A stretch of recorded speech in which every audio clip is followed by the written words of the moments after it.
Hello everyone, kids garden tutorial में आप सभी का स्वागत है। आज हम लोग क्लास 6 के इंग्लिश टेक्स्ट बुक का ये है आपका यूनिट 3A और इसकी हेडिंग है Sardar Patel the iron man of India. तो इस पूरी स्टोरी को आज हम लोग समझने वाले हैं, तो वीडियो पे पूरे एंड तक ज़रूर बने रहें। और इससे पहले के चैप्टर्स मैंने ऑलरेडी करा रखे, जिसके एक्सप्लेनेशन की वीडियोस एंड क्वेश्चन आंसर्स की वीडियोस आपको प्लेलिस्ट में मिल जाएगी, तो आप एक बार प्लेलिस्ट ज़रूर चेकआउट कर लें। तो चलिए शुरू करते हैं। देखिए, Sardar Patel the iron man of India, यानी सरदार पटेल भारत के कौन थे? लौह पुरुष उनको कहा जाता है ना। तो लौह पुरुष बनने की जो उनकी पूरी कहानी है वो इसमें मेनली बताई गई है, कैसे कैसे क्या क्या हुआ जिसके कारण उनको जो है लौह पुरुष कहा जाता है। ठीक है, तो इस स्टोरी पे हम लोग उनके बारे में पूरा जानेंगे। ठीक है, तो चलिए, before you read, great man are remembered by their heroic deeds which transform the society for good. ठीक है, जो महान व्यक्ति होते हैं वे अपने जो वीरतापूर्वक कार्य है, जो साहसिक कार्य है, उनके लिए वो जाने जाते हैं, याद किए जाते हैं। और उनके उस वीरतापूर्ण कार्य के कारण ही जो है समाज में सुधार आता है, समाज जो है अच्छाई की तरफ बढ़ता है। ठीक है, India is a blessed country to have great man who fought and brought about peace and unity to our country. और भारत जो है उनमें से एक ऐसा देश है जो कि काफ़ी ब्लेस्ड, काफ़ी लकी कंट्री है। क्यों? क्योंकि इसके पास जो है ऐसे बहुत सारे महान व्यक्ति हैं जिन्होंने भारत की शांति और एकता के लिए जो है लड़ा और उसकी शांति और एकता को वापस भी लाया। ठीक है, तो इसलिए इंडिया को यहाँ पे ब्लेस्ड कंट्री बताया गया है। ठीक है, सरदार वल्लभ भाई झावर भाई Patel is one of them, और उनमें से ही एक है सरदार वल्लभ भाई झावर भाई पटेल, ये इनका पूरा नाम है। ठीक है, तो चलिए देखते हैं क्या है स्टोरी। ये हैं, आप देख सकते हैं, यही हैं सरदार वल्लभ भाई पटेल। ठीक है, जिनको कि आयरन मैन भी कहा जाता है। ठीक है, तो चलिए देखते हैं। वल्लभ भाई Patel was a man of strong will and words. Vallabh भाई पटेल जो थे वो किस तरह के इंसान थे? काफ़ी दृढ़ संकल्पित व्यक्ति थे। ठीक है, उनका जो विल पावर है वो काफ़ी स्ट्रांग था, उनकी इच्छा शक्ति जो है काफ़ी मजबूत थी।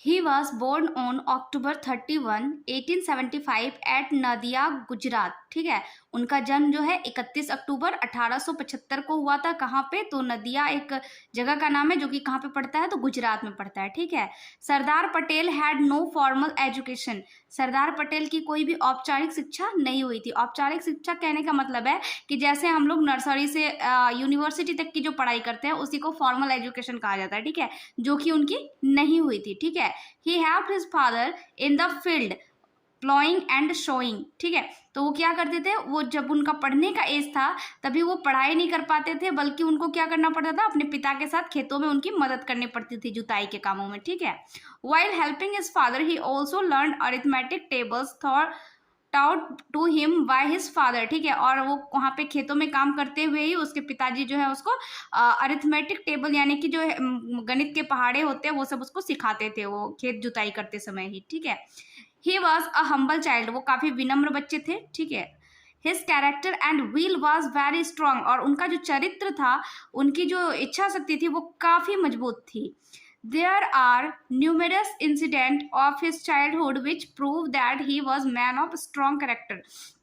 उनके बचपन में, उनके जो बचपन में है, बहुत सारी ऐसी घटनाएं हुई थी जो कि ये दर्शाती है कि जो वो सरदार पटेल जो है वो उनका जो चरित्र है वो काफ़ी मजबूत है। ठीक है, तो चलिए देखते हैं वो कौन सी घटनाएं हैं। ठीक है, this incidents of his life made him popular all over the world, और यही सारी घटनाएं जो है उन्हें पूरे विश्व में जो है काफ़ी प्रसिद्ध कर दी हैं। ठीक है, काफ़ी प्रसिद्धि उनको दिलाई है। He was mentally and physically strong by birth and remain so through out his life. ठीक है, वो अपने जन्म से ही मतलब कि मेंटली यानी कि मानसिक रूप से और शारीरिक रूप से काफ़ी मजबूत थे। And remain so through out his life, और बाकी जो कुछ भी बचा हुआ था वो उन्होंने अपने पूरे लाइफ के दौरान और अपने आप को और ज़्यादा मजबूत बना लिया था। ठीक है, it was his intelligence, devotion, hard work and patriotism that made him the iron man. और उनका जो बुद्धिमत्ता थी, उनका डिवोशन यानी कि आध्यात्म जो था, उनका हार्ड वर्क यानी कि जो कठिन परिश्रम वो करते थे, और उनका जो देशभक्ति की जो भावना थी, ये सारी चीजें ही उनको जो है क्या बनाई, आयरन मैन यानी कि लौह पुरुष कहलाने में ये सारी चीजें मददगार साबित हुई हैं। Let's know how he earn this title. तो चलिए जानते हैं हम लोग कि उन्हें जो है ये टाइटल कैसे मिला। कौन सा टाइटल? तो लौह पुरुष का यानी आयरन मैन का, है ना। तो चलिए देखते हैं आगे स्टोरी पे। In his childhood he got a boil in his armpit. तो उनके क्या हुआ था बचपन में, एक बार उनका जो है आर्मपिट में जो है एक बॉयल, बॉयल का मतलब होता है फोड़ा, ठीक है। तो उसके शरीर में जो है फोड़ा हो गया था आर्मपिट के पास में, ठीक है। In those days the people of his village used to go to a man who could treat this. और उनके गांव में जब ऐसा किसी को हो जाता था फोड़ा, तो एक आदमी के पास जाते थे वो लोग, and this man used to treat the boil by putting a hot iron rod on the affected part. और जो वो आदमी था वो क्या करता था कि एक गरम लोहे का जो रड होता था उसको बहुत ज्यादा गर्म करके और उसी से मतलब कुछ भी सेकता होगा या जो भी करता होगा, मतलब जो भी अफेक्टेड पार्ट यानी जहाँ पे वो फोड़ा हुआ रहता था उसी में वो मतलब सेकता था उससे आयरन का रड को गर्म करके, ठीक है। The man saw that Patel was very young so he was a little reluctant. तो जब उस आदमी के पास जब सरदार पटेल गए, उनको जो फोड़ा हो गया था, तो आदमी देख रहा है कि ये तो काफी छोटे उम्र का बच्चा है, मतलब बहुत छोटा है, तो इसके साथ ऐसा करेंगे पता नहीं ये बर्दाश्त कर पाएगा कि नहीं। तो वो थोड़ा सा मतलब होता है ना कि उसको थोड़ा सा मतलब इस तरह का फीलिंग आ रहा था। But on the contrary, Patel asked him to do it fast as the rod would become cold if the man delayed। पर इसके वहां पे वो अपोजिट ही होता है, वो ऐसा सोचता है कि ये बच्चा काफी छोटा है, पता नहीं ये बर्दाश्त कर पाएगा कि नहीं।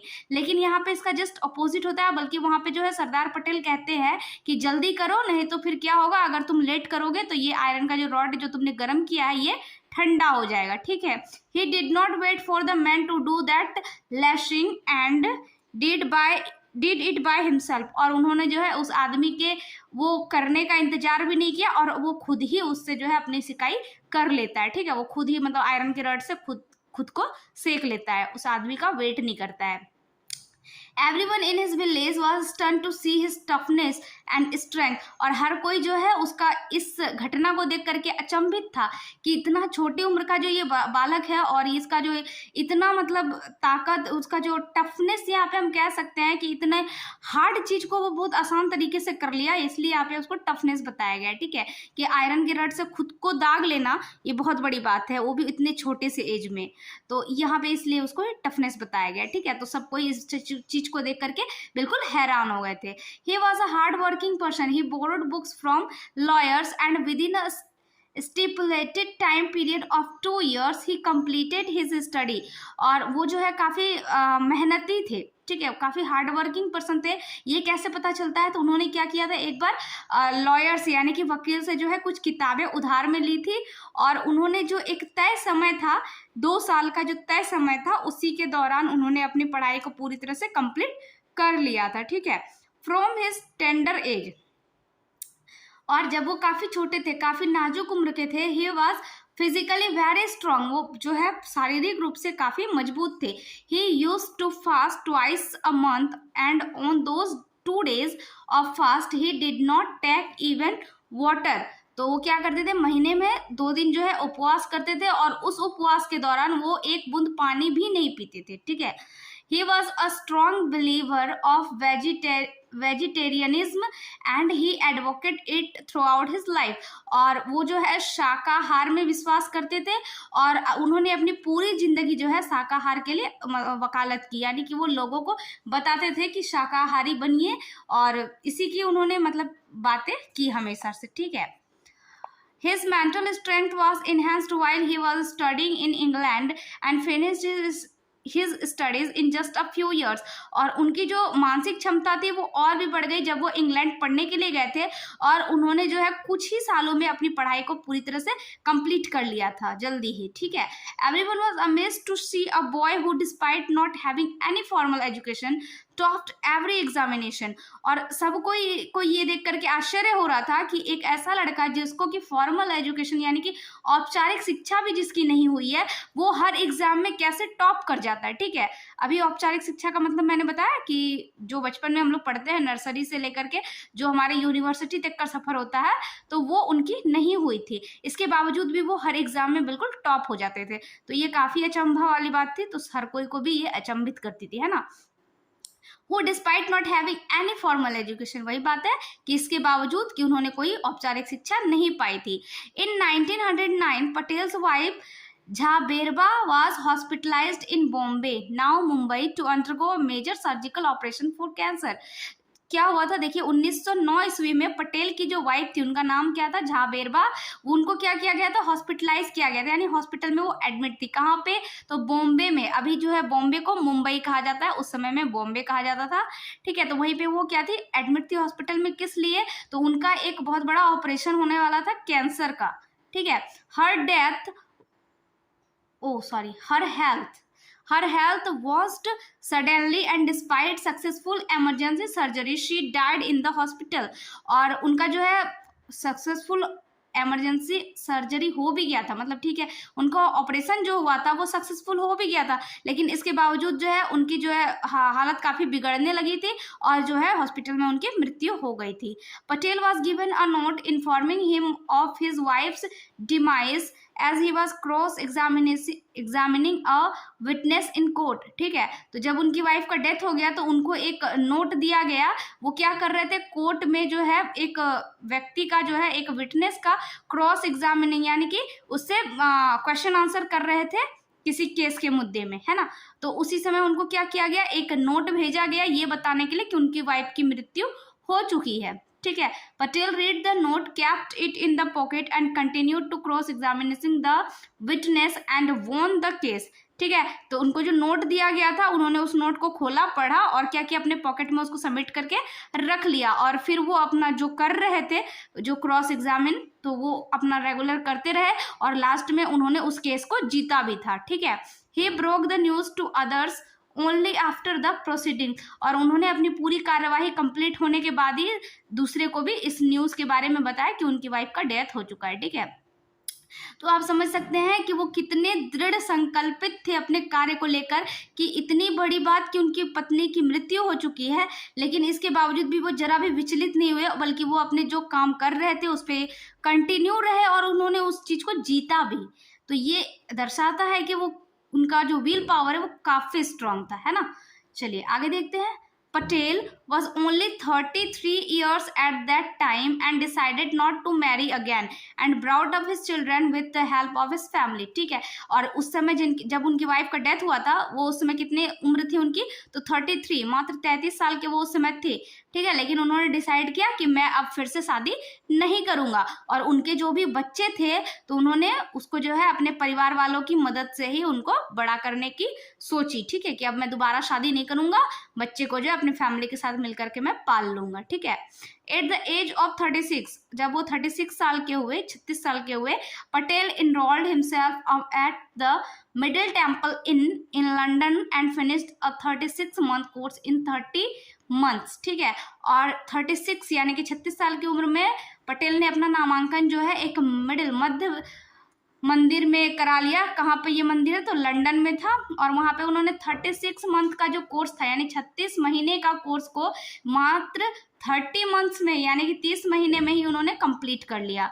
ही again topped in his class, तो he had never been a college before. ठीक है, और उन्होंने वहाँ पे भी फिर से टॉप किया, जबकि इसके बावजूद कि वो कॉलेज कभी भी नहीं गए थे। ठीक है, चलिए आगे देखते हैं। When the British government was compelled to set India free, it tried to threaten the unity of India by playing a game of conspiracy of freeing more than 500 tiny states independently। ठीक है। तो क्या हुआ था कि जब British सरकार को जो है ये बताया गया कि अब उनको जो है प्रतिस्थापित कर दिया जाएगा और उनके जगह में जो है कौन आ जाएगी, अब इंडियन गवर्नेंस आ जाएगी। ठीक है। अब जब भारत को जो है फ्री करने की बात कर रहे थे, तो उस समय क्या हुआ था कि उन्होंने जो है एक साजिश रची, ब्रिटिश गवर्नमेंट ने एक साजिश रची कि हम क्या करेंगे, यहाँ से तो जाएंगे लेकिन जो है इस देश को पूरी तरीके से हम लोग तोड़ करके जाएंगे। ठीक है। तो इसलिए उन्होंने साजिश रची और उन्होंने क्या किया, 500 से अधिक राज्यों को जो है अलग अलग स्वतंत्र मतलब कि घोषित करने लगे वो। ठीक है, कि अलग अलग इसको बांट करके चले जाएंगे, हम लोग इसको एक साथ नहीं रहने देंगे। ठीक है। But Sardar Patel understood their game and when he was given the responsibility of unifying India, he started his plan। ठीक है। लेकिन जब सरदार पटेल को ये बात पता चली, जो उनकी मंशा थी ब्रिटिश गवर्नमेंट की, जो कि वो लोग साजिश कर रहे थे भारत को तोड़ने की, तो जब सरदार पटेल को ये बात पता चली और उनको जो है ये रिस्पॉन्सिबिलिटी, ये उत्तरदायित्व तो दिया गया कि आपको जो है क्या करना है, इंडिया को एकत्रित रखना है, इसके लिए आप जो भी कर सकते हैं आप कीजिए। तो उन्होंने अपना प्लान स्टार्ट किया। ही used all the possible means, that is साम दाम दंड भेद। Most of the king of all the independent states joined the biggest democracy of the world. और फिर उन्होंने जो है अपना प्लान शुरू किया और इसके लिए उन्होंने हर वो तरीका अपनाया, मतलब शाम दाम दंड भेद, मतलब कि हर वो तरीका, मतलब कि जिससे कि उनका काम हो जाए बस। तो उन्होंने हर वो तरीका अपनाया और इससे क्या हुआ कि ज्यादातर राज्यों के जो राजा थे वो लोग क्या किए, फिर उनके कहने से जो है वो लोग एकत्र हुए और फिर उन्होंने जो है वर्ल्ड के बिगेस्ट डेमोक्रेसी यानी सबसे बड़े लोकतंत्र के रूप में सामने आए, जो कि आज हमारा भारत है ना। पूरे विश्व में सबसे बड़ा डेमोक्रेटिक कंट्री है हमारा इंडिया। तो इस तरह से उन्होंने जो है हमारे देश को टूटने नहीं दिया। ठीक है। और उन्होंने हमारे देश को एकत्रित रखा। Patel said that power should be used to achieve the goal. If this power stops in achieving the goal, then immediately leave this power which leads to the wrong direction। ठीक है। तो पटेल का ऐसा कहना था कि हमें क्या करना है, जो हम एकजुट हुए हैं, जो हमारी शक्ति बड़ी है, तो इस शक्ति का हमें प्रयोग करना है किस चीज के लिए, हमें हमारे गोल यानी लक्ष्य की प्राप्ति के लिए इसका प्रयोग करना है। ठीक है। और अगर ऐसा नहीं हो पाता है, यानी कि अगर क्या बोल रहा है कि देखिए, if this power stops in achieving the goal, अगर ये शक्ति जो है हमें हमारे लक्ष्य को प्राप्त करने में रुकावट बनती है, बाधा बनती है, देन इमीडिएटली, तो तुरंत ही leave this power which leads to the wrong direction. तो हमें तुरंत ही इस पावर को छोड़ देना चाहिए, इस शक्ति को छोड़ देना चाहिए, जो कि हमें एक गलत दिशा में नेतृत्व करता है। ठीक है। This is the heroic tale of simple man who due to his intelligence and patriotism became the Iron Man of Indian politics।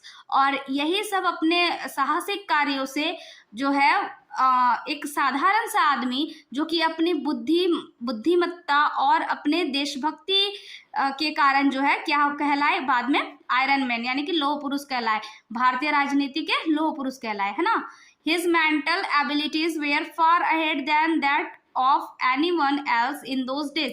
और उन दिनों में उनकी जो मेंटल यानी कि जो मानसिक क्षमता थी वो काफी बेहतर थी किसी दूसरे की तुलना में।